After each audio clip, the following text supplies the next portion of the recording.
So let me just tell my story, and then at the same time, I'm gonna try to multitask and see if third time's lucky.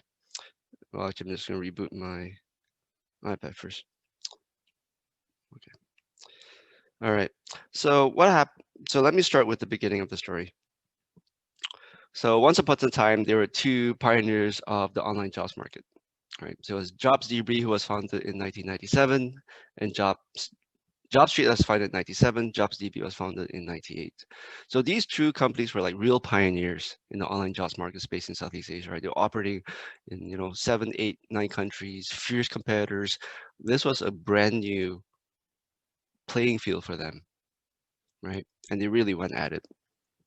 So they became really big, really dominant, and kind of became household names, right? If you're a fresh graduate looking for a job, this is where you go.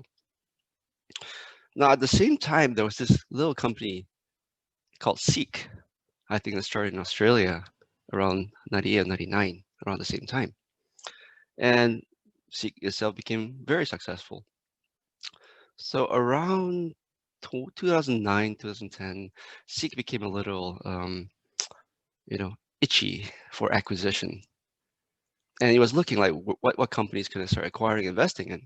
So they found JobsDB, and they acquired JobsDB around 2010, I think, or 2011, and then around 2015 acquired JobStreet. So now Seek owns these two very successful jobs companies with amazing presence in Southeast Asia and Hong Kong, and decided to merge them together. And from there, it became Seek Asia. So one of the things that Andrew Bassett, the founder of Seek, said, right, was he had huge aspirations for Seek Asia, right? This is a company that can really make a huge impact across 700 million people in Southeast Asia and Hong Kong, right? So he wasn't buying just to keep them the same. He had huge aspirations. But there was a small little complication. So after Seek bought these two companies and merged them, the leadership, who were also the founders, said, you know what, thanks for the money, but I'm kind of leaving now. See ya. So basically, the entire senior leadership left, right? Exit stage left. So I actually wrote, I drew that exit, right?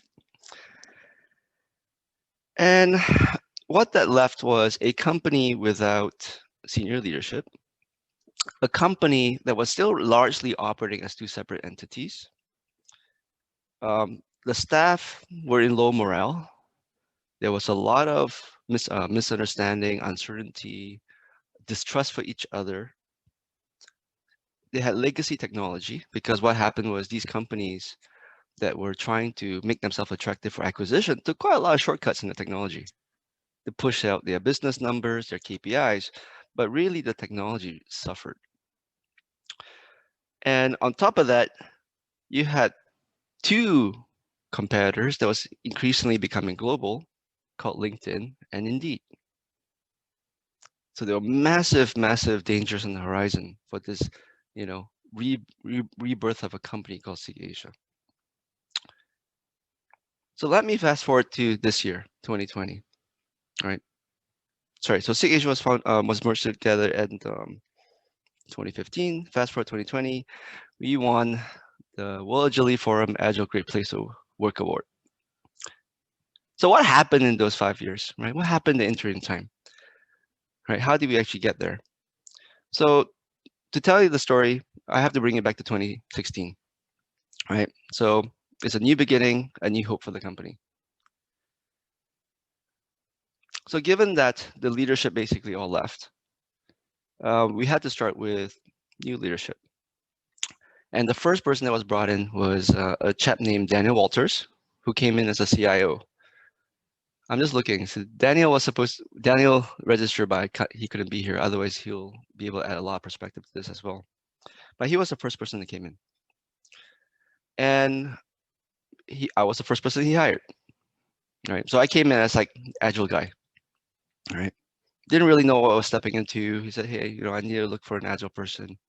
I knew Daniel from the community while he was in Malaysia. So I said, sure, I'll join you there. And the third person after me was a fellow named Ken Chin, who was the CPO, Chief Product Officer.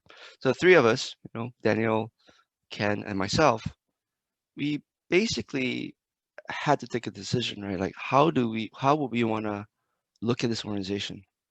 So again, the organization here had a jobs DB component, a job street component. Someone looked at product, someone looked at technology. So we basically had two choices in front of us, right? We could keep it as a status quo, right? Just run it as it is, right the ship, stabilize everything, just get things running the same way, right? That would probably be the easy thing to do, right? It'd be the comfortable thing. People know how to work that way. It'd be stable. We wouldn't have resistance from the business, from the sales department, right? That would kind of be the easy choice. The harder choice was to transform. But then, with change comes chaos, discomfort, misunderstanding, distrust, instability, right? So we were starting to get a lot of pushback from sales, like, how is this going to affect our business? But we thought about it and said, you know what, there really only is one choice. We have to change to survive, or we're going to be dead 5 years later. So we said, you know what, we're going to take we have the blue pill and the red pill. We're going to take the red pill. We're going to do the difficult decision. We're going to transform. And one of the first things we did was we looked at product delivery as a whole, right? How do we transform this organization? So from there, we hired more people, agile people, technology people, startup people, more product people, because we know we had to rebuild the whole leadership team. At the same time, by recruiting these new people, we're bringing new perspective and new skill sets. The skill sets that we know we will need along this journey. So we kind of built our own little A team, right, to bring us on this journey. So we set out, we stated what was our aspiration as a team. So, we wanted motivated teams. We wanted to be responsive to change because we know we have to adapt or we're going to die. We want to grow up so we can compete against LinkedIn and Indeed, right? We can't just stay a small regional player anymore. We want to be resilient because we know the journey will be long and hard. We wanted to update our technology because there were so many shortcuts taken. We had to update it. And again, one of the outcomes of a merger is that we had to do everything. We had everything duplicated. In fact, some things we even have in triplicate because one of these companies was trying to rebuild that technology. So we had 3 of the same thing, right? But we still had the same amount of people, to manage all these different tech.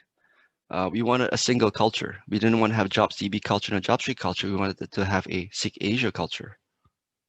We wanted to win, right? We want to be more profitable. We want to get revenue, right? And we want to do well as a company, right? We wanted more cowbell. If you're familiar with that saying, it's an American saying, we want more fun and enjoyment in the workplace, right? So more cowbell.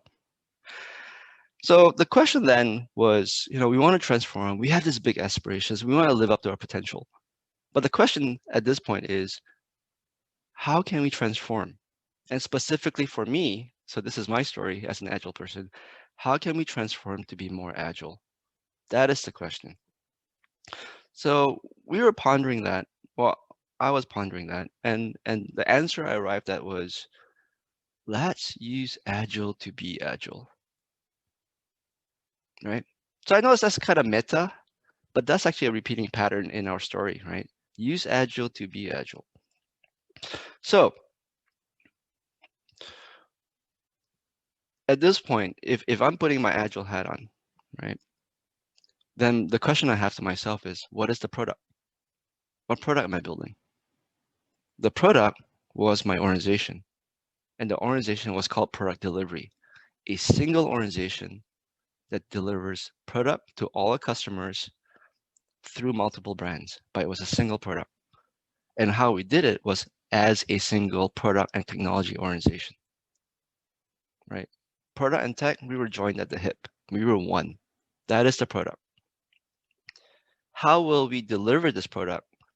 We will use agile methods, right? And how will we know if we're successful? So if I have this product, what were my KPIs? What are my key features, right? Number one, we wanted to have a high frequency of deployment. to be able to put new product changes into production as quickly as possible. So at this point in time, we were probably releasing monthly at best, right? If I take out all the hot fixes and patches support cases, we were only putting new value into production about once a month. Probably good enough for what it was, but not good enough against Indeed and LinkedIn, right? The second thing was we wanted to improve our mean time to resolution and later on mean time to acknowledgement, right? How well did we respond to our customers' support cases? So again, we had issues in production, low quality. We wanted to increase the ability to support and respond to our customers. The second reason why we picked this metric was we wanted our teams to take more risk, right? We did not want to penalize them for making experiments and just trying stuff out and breaking things in production. It's okay, as long as we fix it quickly, right? So one of the assessments I made for the organization was that there was a lot of fear because there was uncertainty. Nobody wanted to break anything. Nobody wanted to move. Everything was really, really slow, right? So we're basically going to kind of what Facebook did in the beginning of their life, right? Is move fast and break things. So we kind of went back there a little bit to create some safety. And then thirdly, to me, is probably the most important metric that I looked at was engagement, right? How were our people doing? So again, you know, there was a lot of fear, uncertainty, distrust, even distrust of leadership. So my key metric was engagement. Just to share, the very first engagement survey that I had access to, our engagement was 17%. Pretty miserable, right? Pretty miserable. So I had a low base to work off. And then a fourth metric that wasn't actually explicit, but only later on through hindsight, we realized that we were actually measuring it, was the number of experiments we could run in a given period, right? A quarter or concurrently, right? We were not tracking that, but that's actually what we were pushing for. We were pushing for our people to just experiment and try stuff. So this leads us to then, you know, if I have this product, that's my product vision. This is the product I want to build. This is my success metrics. The question then is, how can I design such a product? So we went to the design stage. So at this point, this was our organization. I'm not sure if you can see that. No? Okay, I'll just explain it. We basically had two organizations in one.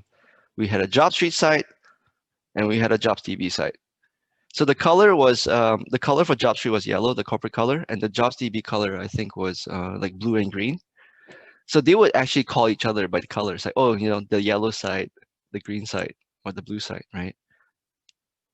That division was ingrained in the organization. So we you know, as leadership, like this obviously isn't acceptable, right? We cannot continue to operate as two different companies. We must operate as a single company, a single product. So what we had done was we redesigned the organization using a concept called domains. So this came from Ken, right? Ken said, hey, we should start thinking about our organization in terms of customer domains, right? How we serve our customers. So if you look at the jobs marketplace, there's really only two sides or three components to a job marketplace. You have your job seekers, which is your candidates. You have your employers, which we call the hirers, right? And then you have the marketplace in the middle, which is Seek in this case, or JobStreet, JobsDB, the portal. So we created one big domain called candidate. Everyone in this domain takes care of the candidate concerns, solves the candidate's problems. Everyone in the hirer domain solves the hirer problems. Then we had a small domain called business, which is solve our problems, you know, how to run a business. So we have internal software, the CRM, things of that nature. And given that there was a lot of data, that kind of data is like our oil, right? Our currency, we had a data domain. So it was their responsibility to enrich the data and extract maximum value out of the data for our customers and for ourselves as a business. And then lastly, we had a domain called strategic initiatives. And this one was really to respond to kind of strategic opportunities or kind of executive priorities. Seek is a very strategic-led company, so we wanted to just have some teams available to be able to just kind of chase those strategic initiatives. So we ended up with more or less 5 different domains, but the real key ones were the candidate and the hirer domains. Now within each domain, we had teams. So this is kind of what you're familiar with like an agile team, but we called them specifically a mission team because each team exists to fulfill a mission. That mission was part of a customer problem. So I'll give an example, right? One of the teams in the candidate side is called Search. Their mission is to help candidates find the right job opportunities through search, right? And this later became search and discovery, even, right? Because searching is not the only way you solve that problem. So we actually call it discovery because you could find the right job in multiple ways. But that was really what we were trying to think of, right? This team exists to solve a problem. So we designed all those teams, and crafted the missions for all of them. And at this point, we had the question of how do we put people in teams? So I guess if we were to put a kind of our traditional management hat on, we'll just assign people, right? We'll look at a spreadsheet and go, okay, you go here, you go here, you go here, you go here. But this is kind of where I stepped in. I said, no, we can't do that because a lot of what we're hearing in engagement, right, was managers were telling us what to do, right? We just do our job. We just do what we're told. Engagement was low. There was very little feelings of being in control of your own job. So I kind of looked at this problem and go, you know what? We need to reinstill a different set of culture, right? One was I needed to break this pattern of managers telling their staff member what to do. One thing was very common: if the manager or the tech lead wasn't available, people would just say, I don't know what to do. I'm just going to wait for instruction, right? I'm just going to wait on a decision made. So I wanted to create this environment where people can actually make decisions for themselves. So then myself and the team, we designed a self-selection mechanism. We let our team members choose what teams they wanted to be on within constraints, right? So we called this mission recruitment back then, because we had a mission and we're recruiting people on mission teams. We call it mission recruitment. But I found out later on that's actually a couple of people who wrote a book about this, and they call it self-selection. So if you're interested in this, you can look at self-selection. There is a mechanism for that. But we kind of had to learn how to do it ourselves because we didn't have that resource wasn't available back then. So within each team, we designed a blueprint. And a blueprint here was really like the constraint, right? So each team has to have a strongly worded mission, right? And the mission must be entrenched in solving part of a customer problem. That was one. The second one was we recruited the product managers into the team first. And with the product managers, we crafted what were the success metrics. How will we know once you fulfilled your mission?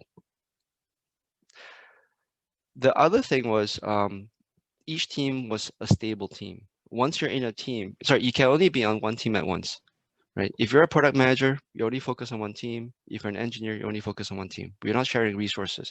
And credit to Daniel, the CIO, one of the things he did was he said, we are no longer calling people resources. We call them our talents, right? And treat them as people. So previously, people, you had people working on 3, 4 different projects, and they could never focus on any single thing. So one of the constraints is you're only on one team at once. So each team will have a mix of engineers, a product manager, and ideally one designer. But ultimately, we had to kind of share designers because we just couldn't recruit enough of them. But engineers and product managers were dedicated to a team. If you notice, I didn't say tester. Another thing that we did was we didn't call them developers and testers anymore. We just call them engineers. You're an engineer and test, you're engineering software, but you're engineers. Your role is to build software, build a product. Then we had a couple of people helping on the team, right? We had analysts, from the data side to really help the team look and use the data that we have to make better decisions. And then we had another role called an ADL, an Agile Delivery Lead. So these were basically your Scrum Masters, and they were all on my team, right? So it was their role to help the teams work in an agile way. So we had this big plan, right? We've designed the product. We have this big plan. We have this recruitment mechanism, and we decided, well, we could either do a big bang, like, all right, reorganize the whole organization, right? So a piece of detail here: we had 4 engineering centers, 2 in Malaysia, 1 in Hong Kong, and 1 in Shenzhen. So as part of the acquisition, each company actually had 2 development centers. So when these 2 companies were merged, we ended up with 4 development centers. Hardly ideal, but this was the situation that we had. So we thought about it and we said, we could either do it kind of a big bang transformation and put a big project plan together, but that wouldn't be the agile way of doing things with it. So instead, we did it by iterations. So we looked at it and said, okay, where can we run these iterations? And we said, hey, we got 4 sites, let's run it per site. We could have done it by domain either, but we decided to do it by site. So we started with Kuala Lumpur first, and then Hong Kong, and then Penang in Malaysia, and then Shenzhen in China. And we did it once a quarter, ideally. Every time we did it, we learned how to do it better the next time. The first time we did it, I tell you, I was really, really nervous. I wasn't even sure it was going to work. It was really an experiment, but testament to the CIO and the CPO and some business stakeholders, they let me run this crazy experiment. Right? I wasn't even sure it was going to work. But safe to say, the first run was successful. It was messy.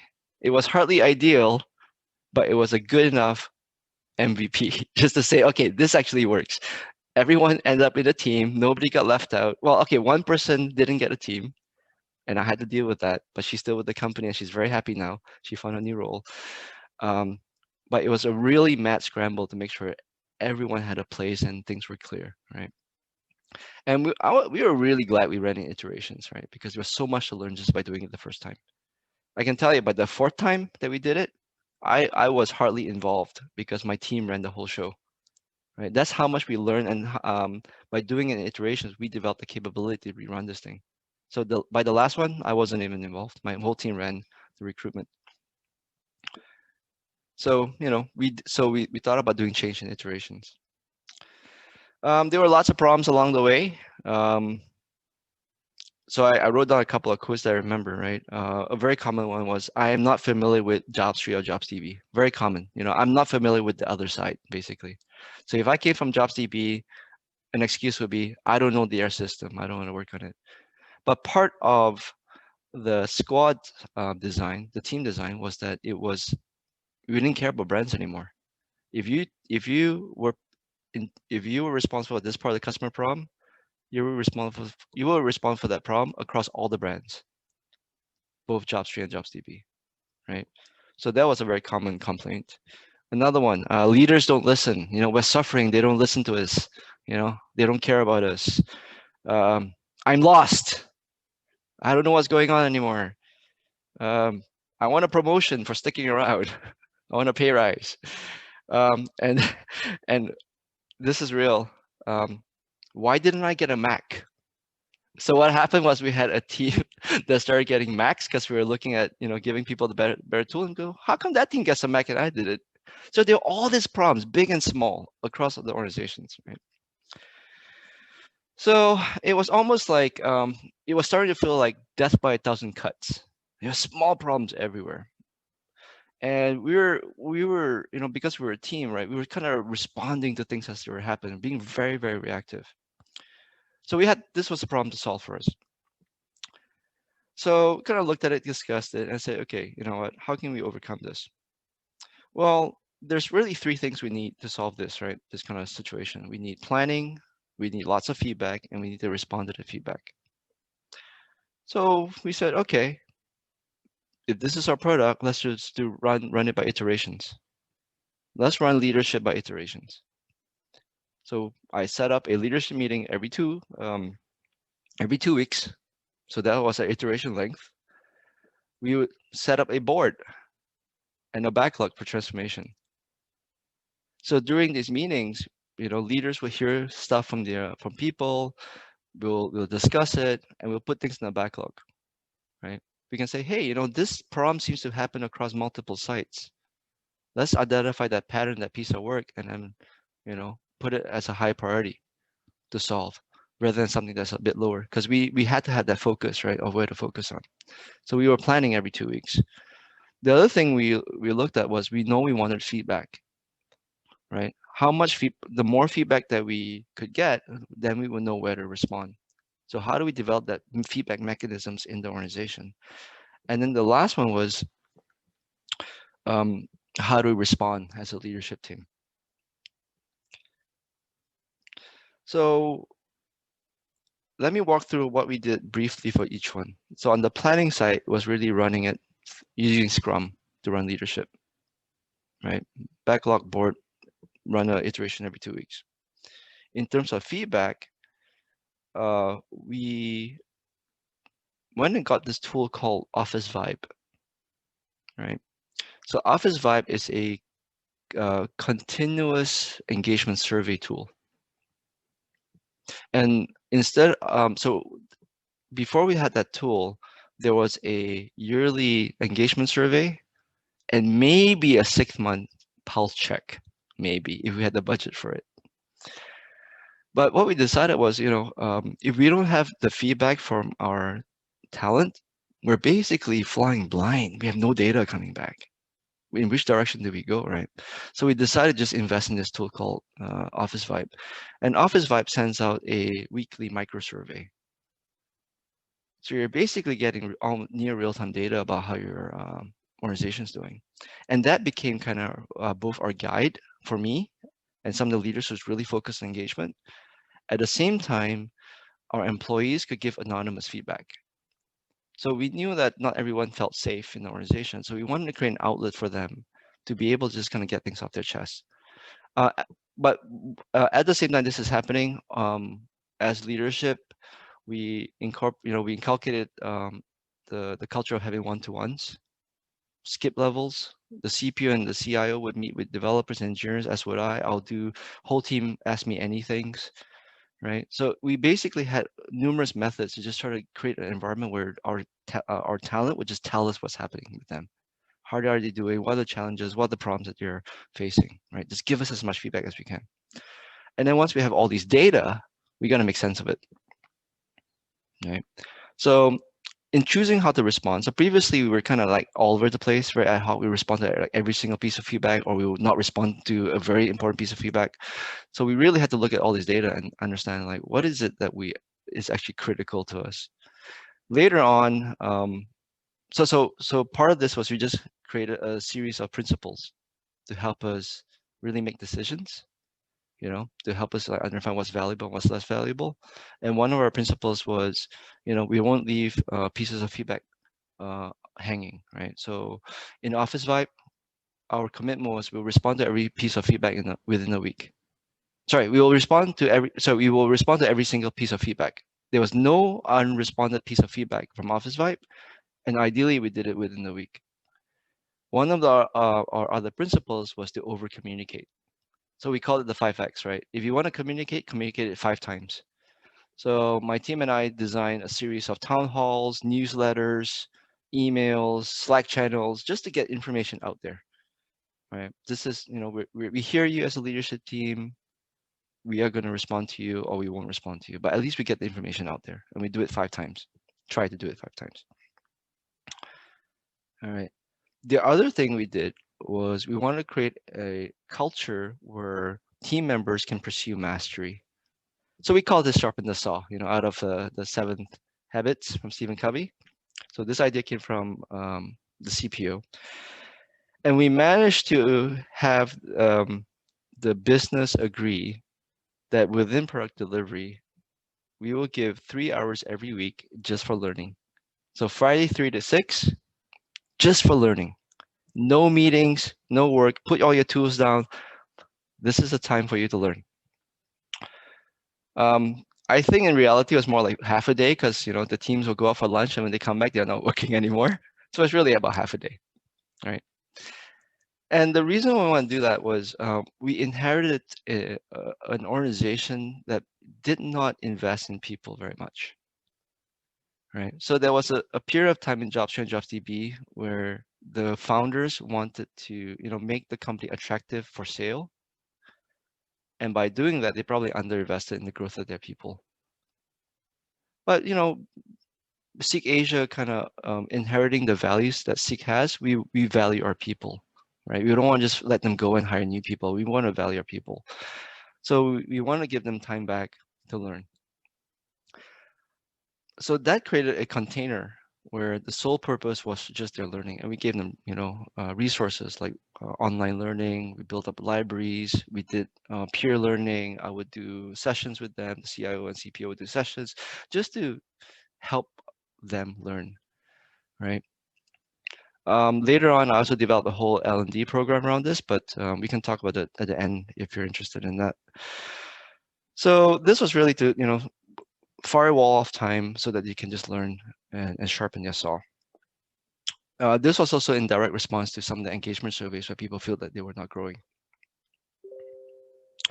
So last piece of this is we wanted to then focus on the culture.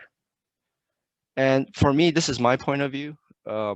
What I wanted the culture to have was a strong purpose, strong focus, high autonomy. So the purpose already comes from how we designed the organization, right? With the customer domains. And everyone is in a team where they had a very strong mission. That's your purpose, right? And you're not going to be pulled in different sides, right? Just focus on that mission. So that was one. The second thing was around purpose was we were also doing shifting the mindsets of the organization to go from outputs to outcomes. So we were no longer valuing hard work, by the way. I know this sounds weird, right? So this was a company that previously valued hard work and working long hours. We devalued that. We no longer recognize people for just working long hours. We recognize them for creating an impact, right?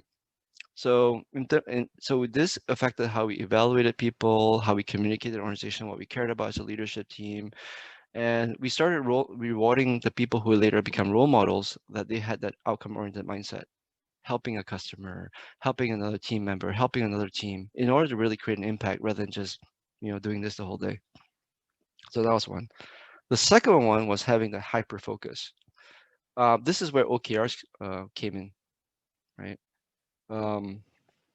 Like I'm looking at a chat from Lisa. Yeah, we were using OKRs to create the hyper focus. We were using jobs to be done to create that strong sense of purpose. One of the informal metrics that I used was I call line of sight to value, right? If I were to go to anybody on a team and ask them this question, which customer are you serving? Or who are you serving? How many people would I have to go through until I actually reach a customer? So previously, if I asked an engineer, I said, who are you serving? They'll say, oh, can you, I don't know, go talk to my tech lead. Go to talk to the tech lead, right? So that's one already. Tech lead says, oh, I don't know, go and talk to the product manager. That's 3 people already. Product manager goes, I don't know, you got to go and talk to the person in the business. That's 4 people, and then I get to a customer. My metric was 2. Right? No more than 2 people, no more, the engineer is no more away than 2 people from the customer.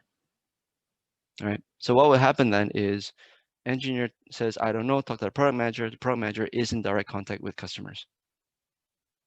Later on, when we started building up a user research team, engineers would have access to customers. They'll sit in on they'll sit in on customer interviews. So they actually know who they're serving. Right. So we want to create that empathy for everybody in the team to really understand their customer, right? To give them that strong sense of purpose and strong sense of focus. Now, lastly is autonomy, and that's kind of really where I did most of the work. Sorry, I did more of my work, not most of the work. So I was really focused on autonomy, and part of this was one of the issues I saw was it took really a long time for engineers to make decisions. Right? You have to wait on a designer or a product manager or this or that or tech lead, right? And that just slows everybody down. So I wanted to empower engineers in the team. And this was where coaching came in, right? Working with the team members, coaching. This was working with leaderships to create space for the team members. This was investing in facilitation, right? So one of the work that my team did was we started facilitating workshops, right? How can we make decisions as a team? In fact, we did so many workshops that we ended up coining this term called workshop fatigue. Right? We just had too many workshops. But the whole point of it was, how do we create space and environment where people can voice out their opinion and we can make collective decisions and everybody has a part to play in what we did, right? That piece was massive in improving our engagement scores. Okay. So what's the payoff, right? So we did all this work. What's the payoff? So off the top of my head, we started this in 2017. Fast forward to 2019, our engagement was at almost tripled, actually more than tripled. It went from sub 20% to about 60, 70%. That was one. When we started, our deployments were about once a month. So our goal here was to double it every quarter. 2 years later, we lost track of how many deployments we were doing. We just stopped counting. I think the last count was thousands, in the thousands, 3,000 deployments a month. And after all, we said, you know what, it's no longer worth measuring this, right? So we just stopped measuring it. In terms of MTTR, MTTA, our mean time to resolution, I would say we were probably within 70% in the beginning. That means 1/3 of support cases we didn't solve in time. We got that down to like over 97, 98%. Right, team members were just more responsive. They were able to deal with their problems. Engagement went up. We promoted a bunch of people.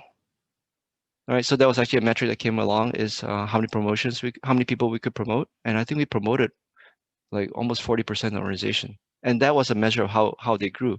And we didn't drop the standard for promotion. In fact, we raised it, and we just created a space for people to step up into those roles, and they did. Right. In fact, this year I know some of the SEEK Asia staff left for much higher positions elsewhere. So that is just a testament of how much they were able to grow in their time with us. On the business side, top line revenue was kind of either flat or inching upwards, but our EBITDA, our margins grew, right? So we were able to do the same. We were able to do more work with the same amount of people, right? And part of that was our people got better at the jobs they did. They became more engaged, became more motivated. We got rid of a bunch of legacy technology, and in fact, we started even working with Australia, to adopt new technology. So fast forward to this year, 2020. So I had left SEEK beginning of this year, but I'll leave you with where SEEK is today and kind of what's next for them. So in the beginning of this year, SEEK Asia and SEEK ANZ, the product and technology teams started to merge, right? So product delivery is now being subsumed or combined with product and tech in Australia, right? We are peers now, right? After the acquisition. So the first part of collaboration was on the candidate experience. So right now in Australia and in Asia, they're using the same platform for the candidate experience, right? And this is part of SEEK's overall goal, aspiration to be a global company with a single platform. We have transfer of people. We had Australians coming to work on Asian projects, and we have Asians here working on Australian projects, which is amazing. Senior leadership in Australia has now taken over and is now looking at managing all of SEEK's product and technology talent as a single organization, right? Again, to meet SEEK's aspiration to be one single company. So that was also kind of one of the reasons why I left, right? Because I felt that, my chapter was over. When I went into SEEK Asia, my goal was just to get these two companies to be as one. And I felt that it was the right time to leave and create space for someone else now to look at how do we combine SEEK Asia and SEEK ANZ to then meet that aspiration. And of course, the kind of cherry on top of the cake was we were recognized with a Great Agile Great Place to Work award for all the work that we did.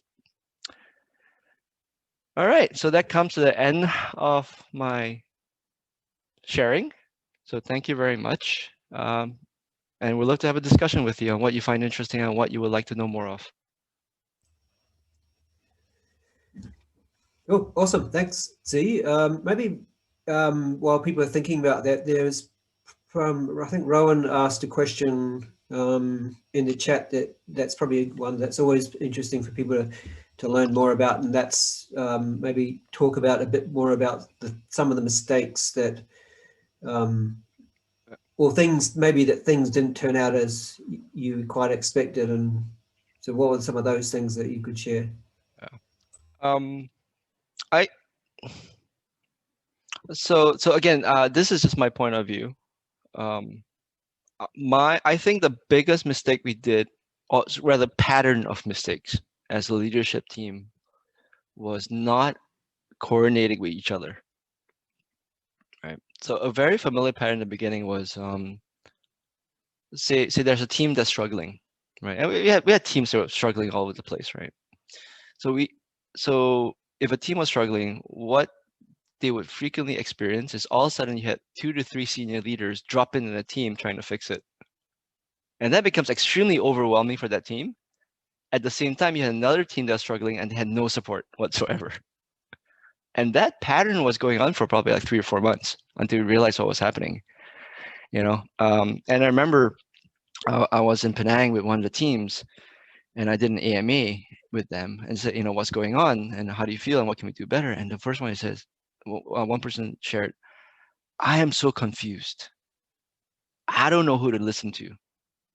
I have you in here, I have the other person in here. You're telling us different things. We don't know who we're supposed to follow.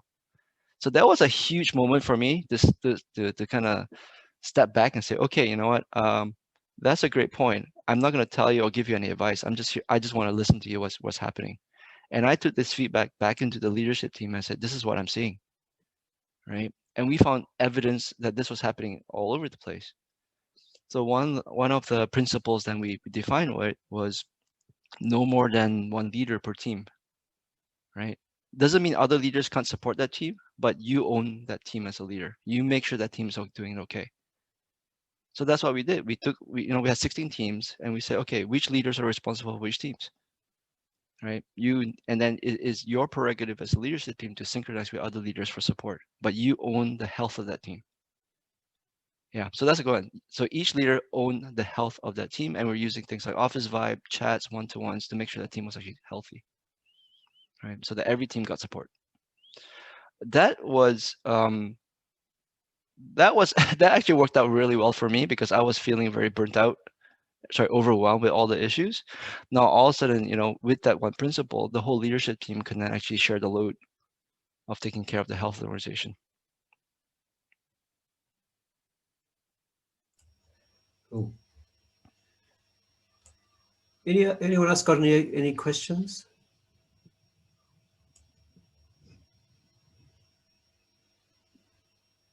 If you're so on mute. Oh, sorry. Hi, Pete. Oh, sorry, was someone else jumping in? No, you go for it. I just made a couple of notes, and I'm really thank you. Just a big thank you. It was a really interesting talk, and I love the gems that you're sharing in the context of those gems, because quite often people share things, but it's from a theory perspective, and just hearing how it worked and how it doesn't was great. I was interested in the empathy side and the value of the mission around the customer problem when you started to divide up your teams, because scaling is always a challenge that I'm coming across with customers. How much did the team share in creating those missions initially, or was that done from a leadership perspective? Right. Bit of both. So the thing, we had a pretty short timeline in order to design the organization. I think we did it in probably 6 weeks, maybe less. So it was actually done by a pretty small team. It was myself, the engineering director, the CPO, and the architect, right? So the problem that we were trying to solve, so we were trying to solve a few problems, right? So the first problem statement was, how do we create a single organization that that is responsible for one customer through multiple brands, right? That was one design constraint. The other design constraint was we had to also design in a way that it was actually achievable, that they could take care of multiple parts of, they can take care of multiple platforms and products. But at the same time, the direction from the CIO, Daniel, is our organization had to match what our target architecture was. So the pattern we use is called the reverse Conway maneuver. I'll type it into the chat. If you Google that, you'll see that. It's called the reverse Conway. So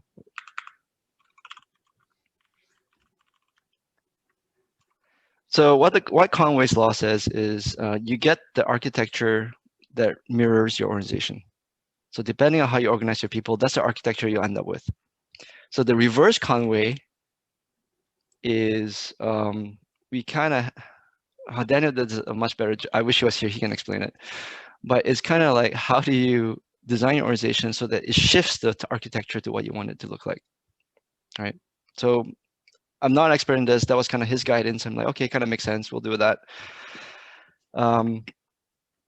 So as we're designing this, where the CIO and the CPO and the architect lent their experience was, we basically mapped it out as a customer journey.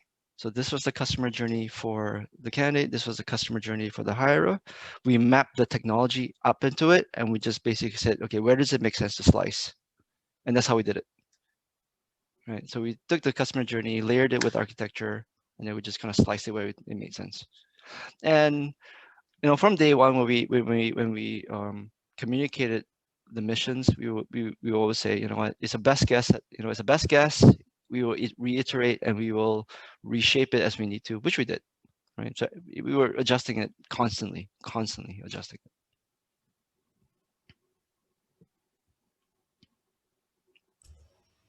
Awesome. Yeah. Anyone else got any questions?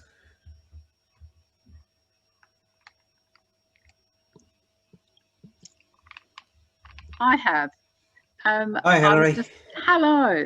Hello. You talked a lot about the learning and development side and the fact that you had that, I think it was Friday afternoon.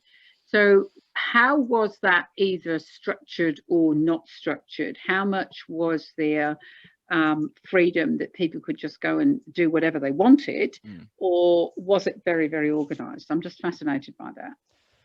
I would say all of the above. It was both structured and messy. What does that mean?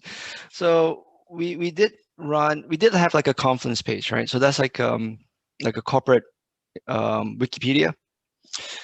And we had some volunteers, like a small little virtual team, that they would just put up events on the page. So if you're interested in an event, here's the Zoom link. We can just kind of drop in and join it. At the same time, we didn't force people to go to these events. Some people just wanted to learn by themselves. Some teams wanted to learn as a team, right? Like the data team, they said, you know what, we want to learn as a team, so we'll pick something to learn every Friday. So we had a whole mix of diversity around learning approaches, and that was by design, right? We wanted people to just kind of pick what worked for them.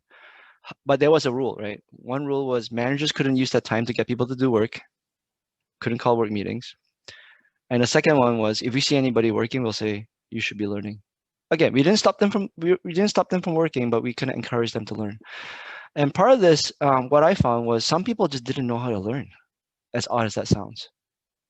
Right? We gave them the time, we gave them the resources, we bought online, subscriptions and training and everything. Some people just didn't know how to learn. And that required a bit of coaching. Right? A very common assessment that we hear is, I already know what I need to know to do my job. Yeah. So, but that's where coaching comes in. Yeah. How do you help them reassess what learning is?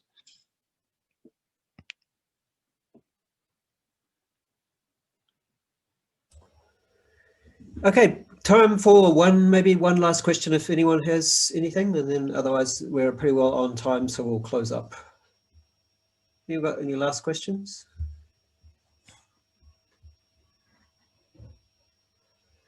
Okay, all right, we'll assume no, but firstly, Zee, I'd like to thank you sincerely. I mean, as I expected, and as you presented a really compelling, interesting story, which it's quite heartening for us who are often, many of us are practitioners, to hear that you can actually, at an organizational scale, actually achieve what you're able to do. So that's really quite I think something that we can all aspire to in the organizations that we work for. So I thank you sincerely for giving up your time today, but also for your service to all of us that strive for these things, and give us the hope that we can achieve similar things with the organizations that we work for. So again, thank you very much for your time today and your contribution to the greater agile well business agility story, and to world peace. Sorry, that one. But anyway, so thanks again, and thanks everyone for joining. Again, I hope everyone got as much as I did from hearing this. Obviously, I've worked with Z for a while, so I know some of the story, but I certainly got a lot more other aspects that came out of this today, which I found entirely enthralling and interesting. So thanks everyone for joining, and we look forward to seeing many of you again in the new year, with other stories as well. One that, so Z will be interested on this one, probably join himself, is we're looking at getting Jonathan Smart. So he's just published a book, which is quite a compelling story of the work he did at Barclays. So again, go from a sort of mid-sized organization that Z working into a huge 300-year-old traditional organization, and sort of in a similar way give insights on how you can, quote unquote, transform, change, influence large organizations as well. So his story is a very interesting one. He'll share a lot of common themes that Z went through today, the common good practices that we often talk about, and I think you'll find another very interesting talk. So we'll hope to have that sometime early in the new year. But until that time, everyone, thank you. Thank you for joining. I hope you have a safe and enjoyable break. And I'm sure you're looking forward to that, like I am, after such an interesting, challenging year. And we look forward to seeing you again in the new year. So thanks, everyone. Thanks, Z. All right, Merry thank you all. Christmas. All right, Merry Christmas. Thank you. Take Thanks, care. Steve.